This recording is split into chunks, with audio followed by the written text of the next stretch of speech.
അച്ചുവേച്ചി എങ്ങനെ ജീവിക്കുന്നെന്ന് നിങ്ങൾ ആരും ഓർക്കുന്നില്ല. എൻട്രൻസ് കോച്ചിങ്ങിൽ നിന്നും പിന്മാറാനുള്ള അമ്പിളിയുടെ അഭിപ്രായത്തെ രേവതി എതിർക്കുന്നു. എന്നെ എന്റെ കുടുംബത്തെ പറ്റിയും എല്ലാം അറിയുന്ന ഒരാളാ എന്നെ ഇവിടെ ജോലിക്ക് കൊണ്ടു നിർത്തിയത്. ഭാമിനിയുടെ മനസ്സിലെ അർച്ചനയെക്കുറിച്ചുള്ള സംശയങ്ങൾക്ക് മറുപടിയുമായി അർച്ചന. ഞാനൊരു കള്ളിയോ തട്ടിപ്പുകാരിയോ ആണെങ്കിൽ ആ സാർ എന്നെ ഇവിടേക്ക് കൊണ്ടുവരില്ലായിരുന്നു. അർച്ചനയും കുഞ്ഞുമായുള്ള ബന്ധത്തെ സംശയത്തോടെ നോക്കുന്ന ഭാമിനി. രാത്രിമഴ തുടരുന്നു. സത്യം പറ, നിനക്ക് മുലപ്പാലുണ്ടോ? എനിക്ക് അങ്ങനെ ഒരു സംശയമുണ്ട്. മാഡം എന്താ ഈ പറയുന്നേ? നീ കുഞ്ഞിനെ കയ്യിലെടുക്കുമ്പോ അതിന്റെ കരച്ചിൽ നിൽക്കും. പാട്ടുപാടി പാല് കുടിപ്പിക്കുമെന്ന മാന്ത്രിക വിദ്യയൊന്നും ഈ ഭാമിനിയോട് വേണ്ട. കരയുന്ന കുഞ്ഞിന്റെ കരച്ചിലെടുക്കാൻ നീ ഒരു മാലാഖയോ അല്ല. സത്യം പറ, നീ പ്രസവിച്ചവളല്ലേ? നിന്റെ മുലപ്പാലല്ലേ നീ കുഞ്ഞിന് കൊടുക്കുന്നത്? അയ്യോ, മഹാപാപം പറയില്ലേ മാഡം. ഞാൻ പ്രസവിച്ചെന്നോ? എന്റെ കർത്താവേ, ഞാനിത് എങ്ങനെ സഹിക്കും? മാനം മര്യാദയ്ക്ക് ജീവിക്കുന്നവളാ ഞാൻ. ഇങ്ങനൊരു അപവാദം എന്നെ കുറിച്ച് പറയല്ലേ. എനിക്കത് സഹിക്കാൻ പറ്റില്ല. നീ പിന്നെ എന്തിനടി പാല് കൊണ്ട് കളഞ്ഞത്? അത് പിന്നെ പാലില് 1-2 ഉറുമ്പ് കിടക്കുന്നത് കണ്ടിട്ടാ. നിരഞ്ജനമ്മയുടെ കുപ്പിയിൽ പാലെടുത്തത്. ഞാൻ നന്നായി നോക്കിയിട്ടേ പാലൊഴിക്കാറുള്ളൂ. അതില് ചെറിയ ഉറുമ്പുകളാ കിടന്നിരുന്നത്. കിച്ചണിൽ പോയി വേറെ പാലെടുക്കാനാ ഞാനത് വാഷ് ബേസിനിൽ കൊണ്ടൊഴിച്ചത്. ഞാൻ ശമ്പളക്കാരിയാണെന്ന് വെച്ച് ദൈവത്തിന് നിരക്കാത്തൊന്നും പറയില്ല മാഡം. ഞാനത് വിശ്വസിച്ചൊന്നും നീ കരുതണ്ട. മാഡം വിശ്വസിച്ചില്ലെങ്കിൽ എനിക്കെന്താ? മനസ്സിൽ കള്ളത്തരമുള്ളവർക്കേ മറ്റുള്ളവർ ചെയ്യുന്നതൊക്കെ കള്ളായിട്ട് തോന്നുന്നു. ഓ കരണ്ട മൂന്നാ. ഓ ഓ ഓ ഓ ഓ ഓ ഓ കരണ്ട കേട്ടോ. ഇപ്പൊ പാല് തരാമേ. നീ ഇപ്പൊ പൊയ്ക്കോടി. പക്ഷെ നിന്റെ കള്ളക്കളി അധികം വൈകാതെ ഞാൻ കണ്ടുപിടിക്കും.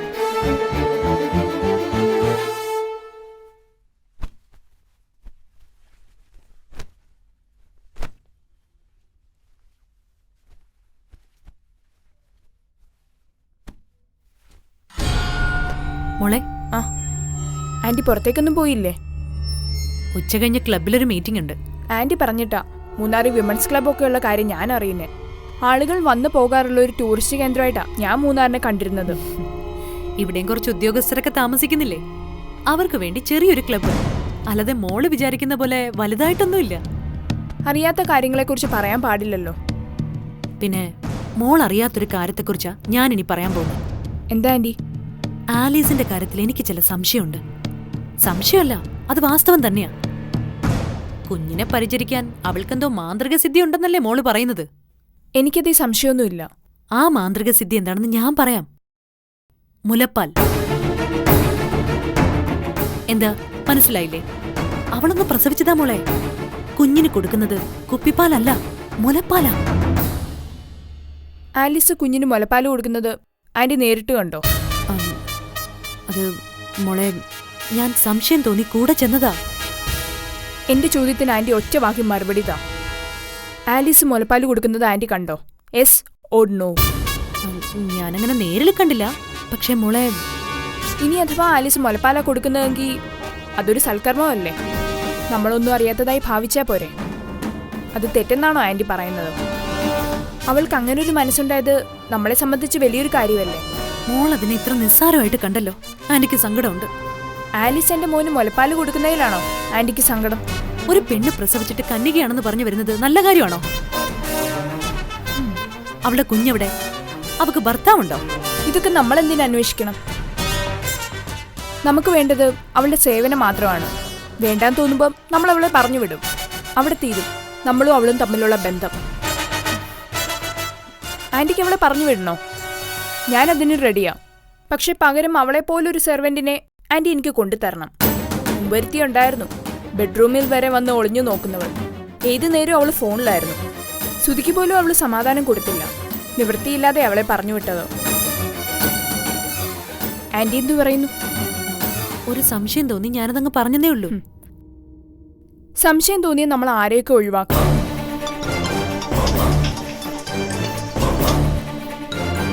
ഹലോ നായർ സാബ്.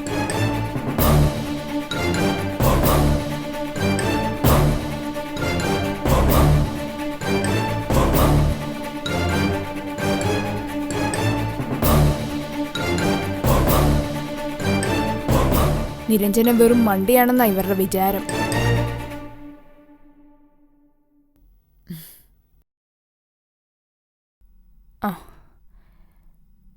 ആലിസിനെ പുകച്ചു ചാടിക്കാൻ ആന്റി ഒരു കണ്ടുപിടുത്തമായി വന്നിട്ടുണ്ട്. എന്താ മാഡം?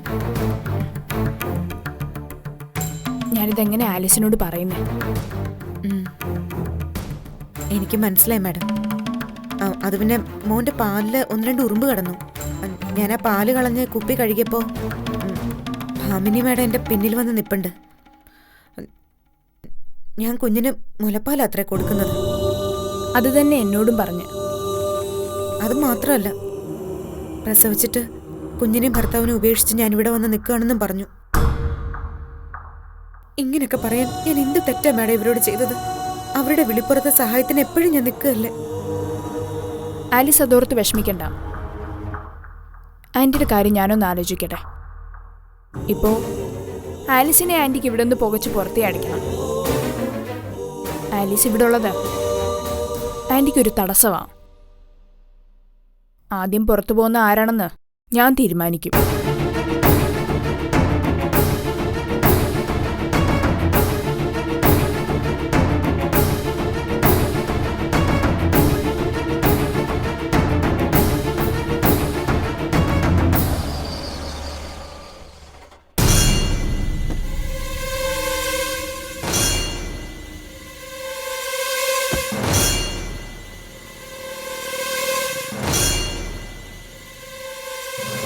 ജെയിംസ് അല്ലേ?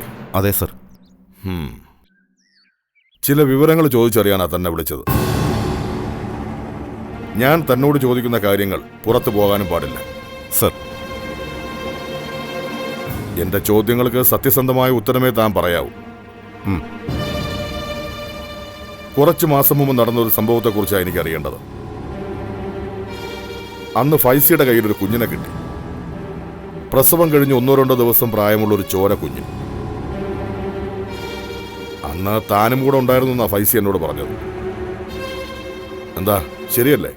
സർ, ഞാനും ഫൈസി സാറിൻ്റെ കൂടെ ഉണ്ടായിരുന്നു. ജീപ്പ് ഓടിച്ചത് ഞാനാ സർ. കുറേ ദൂരം പിന്നാലെ പോയിട്ടാ അവരെ തടയാൻ പറ്റിയത്. കുഞ്ഞിനെ എവിടെ നിന്നാ നിങ്ങൾക്ക് കിട്ടിയത്? അത് പിന്നെ എന്നോട് കള്ളം പറയാമെന്ന് ചിന്തിക്കുക കൂടി ചെയ്യരുത്. അത് റെയ്ഡിൽ പിടിച്ചതാ സാറേ. പള്ളിത്തൊട്ടിയെന്ന് കിട്ടിയതായി പറയണമെന്ന് ജെയിംസിനോട് ഫൈസി പറഞ്ഞിരുന്നു അല്ലേ? അതെ സർ. ഫൈസി എന്താ അങ്ങനെ പറയണമെന്ന് പറയാൻ കാരണം? അതെനിക്കറിയില്ല സാറേ. നിർത്താതെ പോയ ഒരു വണ്ടി പിന്തുടർന്നാ ഞങ്ങൾ കൊച്ചിനെ പിടിച്ചത്. വണ്ടിയിലുണ്ടായിരുന്ന ആരെയും കസ്റ്റഡിയിൽ എടുത്തില്ലേ? ഒരാളെ കിട്ടിയതാ. ഫൈസി സാർ അയാളെ വിട്ടു. കേസാക്കണ്ടെന്ന് കരുതിയാ. എന്നിട്ടെന്താ ഉണ്ടായത്? 3 ദിവസം ആ കുഞ്ഞ് എൻ്റെ വീട്ടിലുണ്ടായിരുന്നു. എൻ്റെ വൈഫിൻ്റെ ഡെലിവറി കഴിഞ്ഞ സമയമായിരുന്നു. പിന്നെ ഒരു കൂട്ടർ വന്ന് കുഞ്ഞിനെ കൊണ്ടുപോയി. കുഞ്ഞിനെ കൊണ്ടുപോയത് ഒരു കൂട്ടരും? എന്താടാ പേരില്ലേ അവർക്ക്? ആരാന്ന് നിങ്ങൾക്കറിയില്ലേ? ഫൈസി സാറ് എന്നെ ബുദ്ധിപൂർവ്വം വീട്ടിൽ നിന്ന് മാറ്റി നിർത്തിയിട്ടാ കുഞ്ഞിനെ കൈമാറിയത്. അതെന്തിനാ തന്നെ മാറ്റി നിർത്തിയത്? കുഞ്ഞിനെ ഏറ്റുവാങ്ങുന്നത് ഞാൻ അറിയാതിരിക്കാനാ അങ്ങനെ ചെയ്തത്. കുഞ്ഞിനെ ഡൽഹിയിലേക്ക് കൊണ്ടുപോയി എന്നാ എന്നോട് പറഞ്ഞത്. കുഞ്ഞിന്റെ അമ്മയെപ്പറ്റി എന്തെങ്കിലും വിവരം നിങ്ങൾക്ക് കിട്ടിയോ? അർച്ചന എന്നൊരു സ്ത്രീയുടെ കുഞ്ഞെന്നാ കേട്ടത്. അവരുടെ കയ്യിൽ നിന്ന് ആരോ വില കൊടുത്ത് വാങ്ങിയതാന്നാ ഫൈസി സാർ എന്നോട് പറഞ്ഞത്. കുഞ്ഞ് കൈവിട്ട് പോയപ്പോൾ അവർ അർച്ചനയെ രംഗത്തിറക്കിയെന്നാ സാർ എന്നോട് പറഞ്ഞത്. ഫൈസി അർച്ചനയെ കാണാൻ പോയപ്പോൾ ജെയിംസ് കൂടെ ഉണ്ടായിരുന്നോ? അർച്ചനയെ ഞാൻ കണ്ടിട്ടില്ല സാറേ. ഫൈസി സാറും കാണാൻ പോയിട്ടില്ല. നമ്മൾ അവരുടെ മുന്നിൽ പോകാൻ പാടില്ല എന്നാ സാറ് പറഞ്ഞത്. എന്നാ ശരി, ജെയിംസ് വയ്ക്കും. ശരി സാർ.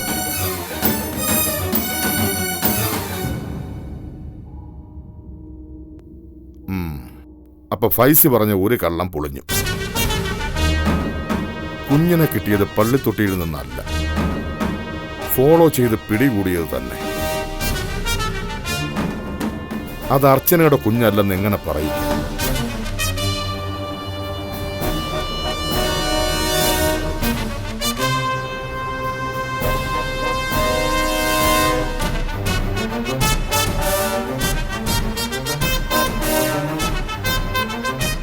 നടരാജനിപ്പോ എവിടെയുണ്ട്?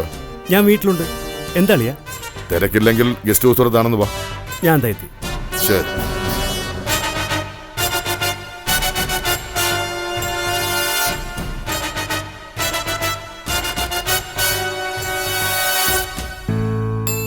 കുടിക്കട വാവേ. ആ കുടിക്കട്ടോ.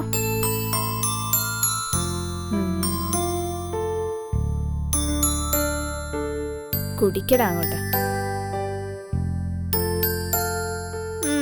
നിന്റെ ആലിസമ്മ തന്നാലേ നീ കുടിക്കുള്ളൂ അല്ലേ? കുടിക്കട അങ്ങോട്ട്. മോൻ പാല് കുടിക്കുന്നില്ലേ? ഭയങ്കര മടിയാ. ആലിസം നോക്കാം അവന് കൊടുക്കാൻ പറ്റുമെന്ന്.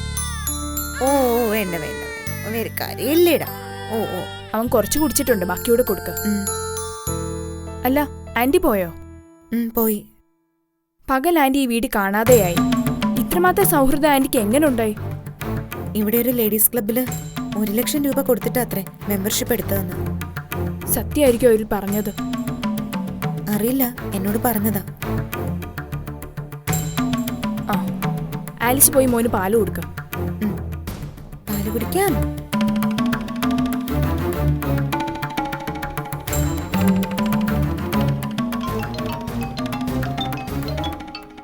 ആ സുധി എന്താ ഈ നേരത്ത്? Hello dear. ഹായ്. ഈ സമയത്തൊട്ടും പ്രതീക്ഷിച്ചില്ല. ഇന്നിവിടെ ഹോളിഡേ. ആ എവിടെ എൻ്റെ മോൻ? അവൻ ആലീസിന്റെ കയ്യില്ല. ആ ഞാൻ സുധിയെ വീഡിയോ കോൾ വിളിക്കാൻ നോക്കിയിട്ട് കിട്ടിയില്ല. ആ ഞാനും ട്രൈ ചെയ്തായിരുന്നു, എനിക്കും കിട്ടിയില്ല. പിന്നെ സുധി മോനിപ്പോ ഭയങ്കര കുസൃതിയാട്ടോ. നടന്നു തുടങ്ങട്ടെ, പിന്നെ ഈ വീട്ടിൽ ഒരു സാധനവും ബാക്കി കാണില്ല. കുറച്ച് കുസൃതിയൊക്കെ വേണം. പിന്നെ ആന്റിയെ വിളിച്ചു വരുത്തേണ്ടിയിരുന്നില്ലെന്ന് ഇപ്പൊ തോന്നുക സുധി. നേരത്തെയും താനിത് സൂചിപ്പിച്ചല്ലോ. ഇവിടുത്തെ ലേഡീസ് ക്ലബിൽ ആന്റി മെമ്പർഷിപ്പ് എടുത്തു. എന്റെ ഇപ്പോഴത്തെ ഭയം ഞാൻ ഇവിടെയുള്ള വിവരം പുറത്തു പോവുമെന്നാ. എനിക്കത്ര സുഖകരമല്ലാത്ത റിലേഷൻസ് ഒക്കെ ആന്റിക്കുണ്ട്. ഫോണിൽ ചിലരോടൊക്കെ മാറിന്ന് സംസാരിക്കുന്നത് ഞാൻ പലവട്ടം കണ്ടതാ. നിരഞ്ജനയുടെ അച്ഛൻ പേടിച്ചതുപോലെ അവരുടെ മനസ്സിൽ പകയാണോ? ഞാൻ അച്ഛനെ വിളിച്ച് സംസാരിച്ചിരുന്നു. അനുഭവിക്കാൻ പോന്നേയുള്ളെന്ന് അച്ഛൻ മുന്നറിയിപ്പും തന്നു. ഞാൻ എന്ത് ചെയ്യും സുധി? എങ്ങനെ ആന്റിയെ തിരിച്ചയക്കുന്നേ? ഇവിടെ ഇരുന്ന് ഞാൻ എന്ത് മറുപടി പറയാനാ? ആ പിന്നെ അവരെ തിരിച്ചുവിടാൻ ഒരു വഴിയുണ്ട്. സുധി പറ. തൻ്റെ അച്ഛനോടും അമ്മയോടും കുറച്ചു ദിവസം അവിടെ വന്ന് നിൽക്കാൻ പറ. ഇനി അച്ഛൻ വരുമെന്ന് എനിക്ക് തോന്നുന്നില്ല സുധി. അച്ഛനെ അമ്മയെ ഒറ്റപ്പെടുത്തിയതിന്റെ വേദന ഞാനിപ്പോൾ നന്നായിട്ട് അറിയുന്നുണ്ട്. ഞാൻ രാത്രി വിളിക്കാം സുധി. ആന്റിയുടെ കാര്യത്തിൽ എന്ത് ചെയ്യണമെന്ന് ഞാനൊന്ന് ആലോചിക്കട്ടെ. ഓ ശരി, ബൈ. ശരി, ബൈ.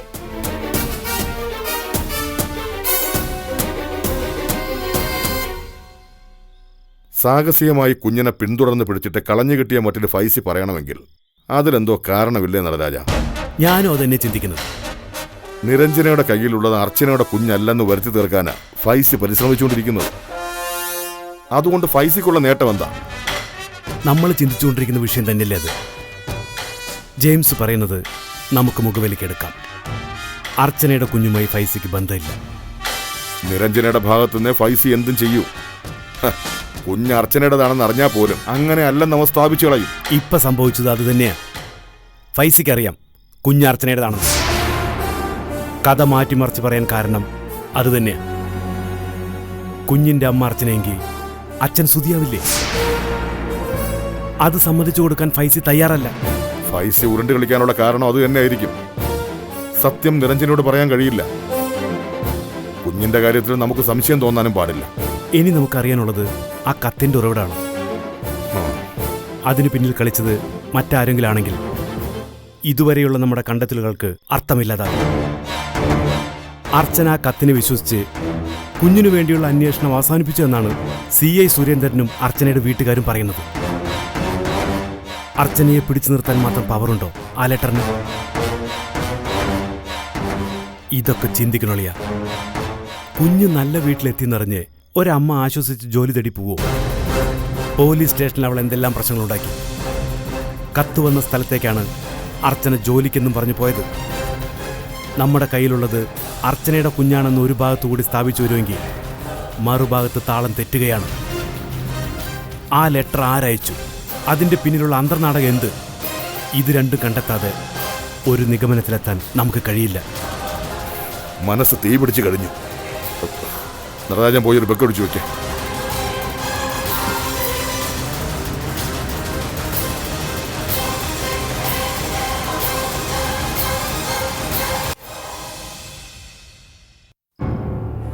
ഞാൻ എല്ലാവരോടും കാര്യം പറഞ്ഞു. പെറ്റീഷനിൽ ഒപ്പിട്ട് തരാൻ അവരെല്ലാം റെഡിയാ. അർച്ചന എന്തു പറഞ്ഞു? ഇതുവരെ അവളോട് ഈ വിവരം സംസാരിച്ചിട്ടില്ല. അവൾക്കതിന് താല്പര്യം ഉണ്ടാവില്ല. അതെന്താ? എസ് പിയുടെ മോന്റെ കാതിൽ വിവരം ഒത്തുന്ന അവൾക്കറിയാം. അതൊരു കുടുംബം തകർക്കും. അതിനവൾ കൂട്ടു നിൽക്കില്ല. കൊച്ചിനെ തേടി അവൻ വരും. ഇതിനേക്കാൾ വലിയ പ്രശ്നങ്ങളാ പിന്നെ ഉണ്ടാവാൻ പോകുന്നത്. അപ്പോ പെറ്റീഷൻ കൊടുക്കണ്ടെന്നാണോ രായപ്പൻ പറഞ്ഞു വരുന്നേ? ഇനി പിന്നോട്ട് പോകാൻ പറ്റില്ല. പെറ്റീഷൻ കൊടുക്കുന്നതിന് മുമ്പ് എസ് പിയോടൊന്ന് സംസാരിക്കണം. ഇനിയും ഉപദ്രവിച്ചാൽ നാട്ടുകാർ കൂടെ നിൽക്കുന്ന അയാളെ ബോധ്യപ്പെടുത്തണം. അതിന് അയാളെ കാണാൻ ആര് പോവും? ഒന്ന് എഴുന്നേൽക്കാൻ കഴിയുന്നവരെ കാത്തിരുന്നേ പറ്റൂ. പോകുമ്പോൾ പെറ്റീഷൻ്റെ ഒരു കോപ്പി അയാൾക്കും കൊടുക്കണം. ഒരു ഏറ്റുമുട്ടൽ ഒഴിവാക്കാൻ പറ്റിയ അതാ നല്ലത്. മാസ് പെറ്റീഷൻ കണ്ട അയാൾ പത്തി മടക്കും. നാളെ മുതൽ ഞങ്ങൾ കേറി ഇറങ്ങി പെറ്റീഷനിൽ ഒപ്പ് വാങ്ങും. എന്തായാലും നടക്കട്ടെ. പിന്നെ ആ പുക്കറിന്റെ മോൻ സജി നാട് വിട്ടു. പ്രമീള കുടുംബ വീട്ടിലേക്ക് പോകാനുള്ള ഒരുക്കത്തിലാ. കാര്യങ്ങളൊക്കെ ഇപ്പോഴല്ലേ പുറത്തു വരുന്നത്. ബുക്കറിനെ അവിടെ ജയിലില്ല. ഉള്ളതെല്ലാം വിറ്റുപറക്കി അയാളെ തിരിച്ചു കൊണ്ടുവരാനുള്ള ശ്രമത്തിലാ അവള്. കഷ്ടകാലത്തിന് ആ ചെറുക്കൻ ചെവളയുടെ കൂടെ കൂടിയത്. ചെവളെ ഒന്ന് തൊടാൻ പോലും പോലീസിന് കഴിഞ്ഞില്ല. ഞാനത് വിട്ടു. അവരെ പിടിക്കാൻ പോലീസിന് കഴിയില്ലെന്ന് എനിക്കറിയാം. എന്നാ ഞങ്ങൾ ഇറങ്ങട്ടെ. നേരെ ഒരുപാടായി. നാളെ മുതൽ എസ് പിക്കെതിരെ ഒപ്പുശേഖരണം തുടങ്ങും. എന്നാ പിന്നെ കാണാം. ശരി.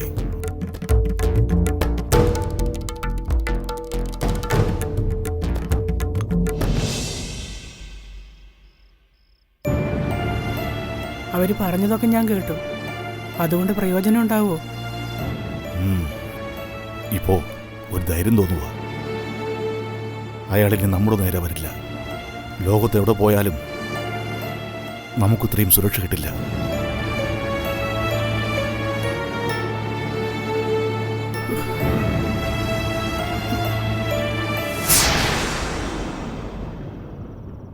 നമ്മുടെ കുഞ്ഞിനെയല്ലേ ആർക്കോ പിറന്നതെന്ന് പറഞ്ഞ് വിശ്വട്ടം പരിഹസിച്ച് തള്ളിയത്? അതെന്റെ മോന്റെ രക്തം, എന്റെ സുധിയുടെ കുഞ്ഞ്. ഞാൻ ടെൻഷനില്ല ജയന്തി. ഈ വിഷയം നമ്മൾ എങ്ങനെ കൈകാര്യം ചെയ്യും? ഇനി എന്ത് ടെൻഷനാ വിശ്വട്ടനുള്ളത്? നമ്മുടെ കുഞ്ഞിനെ ദൈവം നമ്മുടെ കയ്യിലെത്തിച്ചില്ലേ? കുഞ്ഞിന്റെ അച്ഛനായിരുന്നോ അമ്മയായിരുന്നോ അറിയാതെ സ്വന്തം കുഞ്ഞായി അംഗീകരിച്ച് നിരഞ്ജനെ വളർത്തുന്നു. അവിടം കൊണ്ട് എല്ലാം അവസാനിച്ചെന്നാണോ ജയന്തി ആശ്വസിക്കുന്നത്? ആശ്വസിക്കാൻ നമുക്ക് കഴിയില്ല. കുഞ്ഞിന്റെ അമ്മ അർച്ചനയാണ്. സുധി ഇപ്പോഴും അണയാത്ത കനലായി മനസ്സിൽ കൊണ്ടു നടക്കുന്നവൾ. അവൾ എവിടെയാണെന്നറിയില്ല. കേസിനിറങ്ങി പുറപ്പെട്ടവൾ ഇപ്പൊ എന്തിനാ നിശബ്ദയായി പതുങ്ങിയിരിക്കുന്നെന്ന് നമുക്കറിയില്ല. അവൾ അടങ്ങിയിരിക്കാനുള്ള കാരണം രാജപ്പൻ വന്ന് പറഞ്ഞതല്ലേ? അതൊരു കള്ളമല്ലെന്ന് വിശ്വട്ട് അന്വേഷിച്ചപ്പോ അറിഞ്ഞതുമാണ്. കുഞ്ഞിനെ മറ്റാർക്കെങ്കിലും വിട്ടുകൊടുക്കാൻ ഒരു മനസ്സവൾക്കുണ്ടായിരുന്നെങ്കിൽ കേസിന്റെ വഴിക്ക് പോകില്ലായിരുന്നു. കുഞ്ഞിന് വേണ്ടിയാണത്രേ അവൾ ജീവിച്ചത്. ഒരു ലെറ്റർ കണ്ടവൾ സമാധാനിച്ചു പോയെന്ന് വിശ്വസിച്ച് നമ്മൾ ജീവിച്ചാൽ അത് അപകടമാകും. നമ്മൾ ഭയക്കേണ്ടത് അർച്ചനെ തന്നെ. അവൾ രംഗത്ത് വന്നാൽ സുധിയുടെ ജീവിതത്തിൽ നിന്ന് നിരഞ്ജന പുറന്തള്ളപ്പെടും. അവൾക്കത് ചെയ്യണമെങ്കിൽ നേരത്തെ ആകാമായിരുന്നില്ലേ? അവൾ വരുന്നത് സുധിയെ മോഹിച്ചല്ല, അവരുടെ കുഞ്ഞിന് വേണ്ടിയാ. അത് ജയന്തി മറന്നു കളയരുത്. കുഞ്ഞിനെ എങ്ങനെ കിട്ടിയെന്നും അതിനെ കയ്യേറ്റതാരാണെന്നും രണ്ടുപേർക്കറിയാം. ഫൈസിക്കും അവന്റെ ഡ്രൈവർ ജെയിംസിനും. നിരഞ്ജനയുടെ ജീവിതം ഓർത്ത് ഫൈസി അത് പുറത്തുവിടില്ലായിരിക്കാം. അതുപോലെയല്ല ഡ്രൈവർ ജെയിംസ്. അയാളുടെ വീട്ടിലാ 3 ദിവസം ആ കുഞ്ഞിനെ സൂക്ഷിച്ചത്.